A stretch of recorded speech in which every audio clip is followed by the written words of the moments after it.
தம் கிருபை பெரிதல்லோ, என் ஜீவனிலும் அதே இம்மட்டும் காத்ததுவே.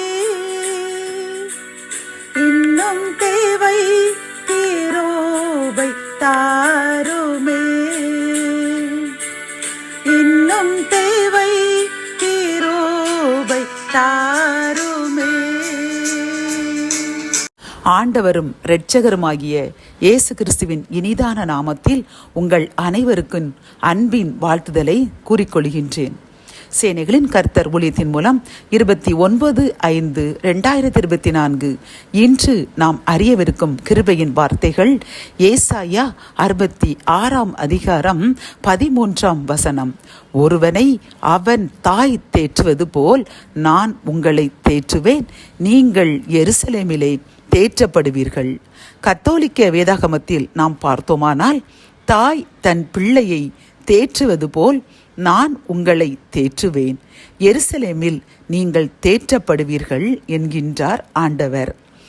இந்த வசனத்தின் மூலம் கர்த்தர் நமக்கு கூறும் ஆலோசனையும் அறிவுரையும் என்னவென்றால், ஒரு தாய் தன் பிள்ளையை அது அழுது கொண்டு இருந்தாலோ அல்லது சோர்வாக காணப்பட்டாலோ உடனே கண்டுபிடித்து என் பிள்ளைக்கு பசிக்கிறது போல் இருக்கின்றது, ஆகவே தான் அது சோர்ந்து காணப்படுகின்றது, அல்லது உடல்நலம் குறைவில்லை போல இருக்கு, அதனால் தான் இப்படி சோர்ந்து காணப்படுகிறது என்று கண்டறிந்த தாய் அந்த பிள்ளையை அரவணைத்து அதற்கு தேவையானவற்றை கொடுத்து அதை தேற்றுவாள் என்று உலகம் கூறுகின்றது, நாமும் கூறுகின்றோம். இதை போன்று ஆனால் இப்பொழுது இந்த காலங்களில் அன்பு என்பதே இல்லை, தாய் அன்பும் இல்லை, எந்த அன்புகளும் போலியானது என்று நாம் அனைவரும் அறிவோம். பணத்திற்காகவும் ஏதேனும் காரியத்திற்காகவும் தான் அன்பு காணப்படுகின்றது. அப்படி சில நேரங்களில் அன்பு சகோதரனே சகோதரியே, நீங்களும் இந்த செய்தியை கேட்டுக்கொண்டிருக்கிற நீங்களும் கூட அனைவரும் என்னை ஏமாற்றி விட்டார்கள், வீட்டிற்கு வந்தால் எனக்கு ஆறுதல் கூற யாருமே இல்லையே, நான் என்ன செய்வ, தற்கொலை செய்து கொள்வதா அல்லது என்ன என்று நீங்கள் கலங்கி நிற்கின்றீர்கள் அல்லவா? உங்களை பார்த்து கூறுகின்றார், நீ ஏன் கலங்குகின்றாய்? அவர்கள் மனிதர்கள் தானே, நாசியில் சுவாசம் உள்ள மனிதர்களை நம்பாதீர்கள் என்று நான் வேதாகமத்தில் கூறியுள்ளனே, பின்ன நீ ஏன் அவர்களை நம்பினால்? ஆகவே நீ அதை மறந்துவிடு, நான் உனக்கு இருக்கின்றேன்.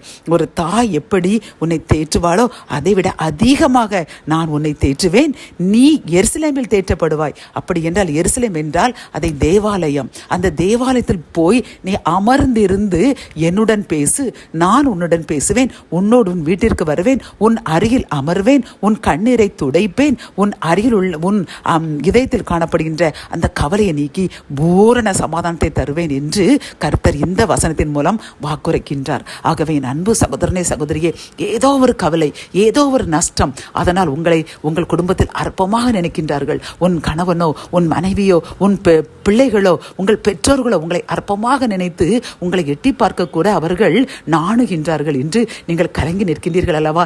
இதுதான் உலகம்.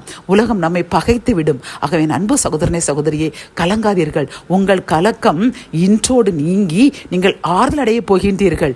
இதைத்தான் கர்த்தர் கூறுகின்றார், ஒரு தாய் தேற்றுவது போல் நான் உன்னை தேற்றுவேன். உலக பிரகாரமான தாய் கூட உன்னை கைவிட்டு விடுவாள், ஆனால் நான் உன் பரம தகப்பன் உன்னை உன் தாயின் கருவில் உருவாகும் முன்னே உன்னை படைத்து உன்னை பாதுகாத்து வழிநடத்தி கொண்டிருக்கும் தாயை விட மேலான அன்புள்ள கர்த்தர் நான்.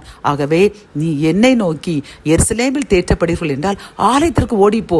உனக்கு கவலை என்றால் நீ ஏன் மனிதரை தேடி செல்கின்றாய்? நான் அல்லவா உன்னை படைத்து காத்து வழிநடத்தி வருகின்றேன். ஆகவே நீ உன் ஆலயத்திற்கு சென்று அமர்ந்திருந்து என்னை நோக்கி உன் கவலைகளை கூறிவிட்டு வீட்டிற்கு வந்துவிடு.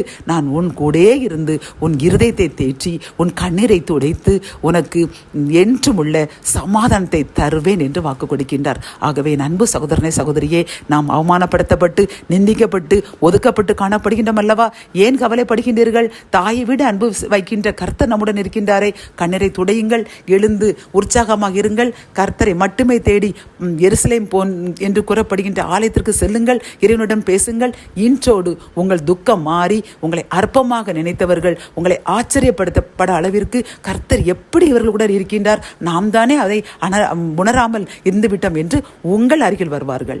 ஜெபம். என் அன்பு தகப்பனே, இந்த அருமையான வசனத்தின் மூலம் அப்பா, ஒருவனை அவன் தாய் தேற்றுவது போல் நான் உங்களை தேற்றுவேன், நீங்கள் எருசலேமிலே தேற்றப்படுவீர்கள் என்று. மனிதர்கள் கைவிட்டு விட்டாலும் தாய் கைவிடாதவள், ஆனால் தற்சமயம் தாய் கூட கைவிட்டு விடுவார்கள் என்று கலங்கி நின்ற எங்களுக்கு அருமையான ஆறுதல் கூறியுள்ளீர்கள் அப்பா. கர்த்தாவே, நாங்கள் மனிதரை நம்பி ஏமாந்து சில குறைகள் எங்களிடம் காணப்படும் பொழுது, எங்கள் பிள்ளைகளுக்கு காணப்படும் பொழுது அவர்கள் எங்களை அற்பமாக நினைத்து எங்களை ஒதுக்கி எங்களை ஏளனமாக பார்க்கின்ற அந்த பார்வையினால் நாங்கள் நொந்து வேதனையோடு காணப்படுகின்றோம் அப்பா. எவ்வளவு அருமையான வார்த்தைகள் மூலம் எங்களுடன் பேசி உள்ளீர்களப்பா.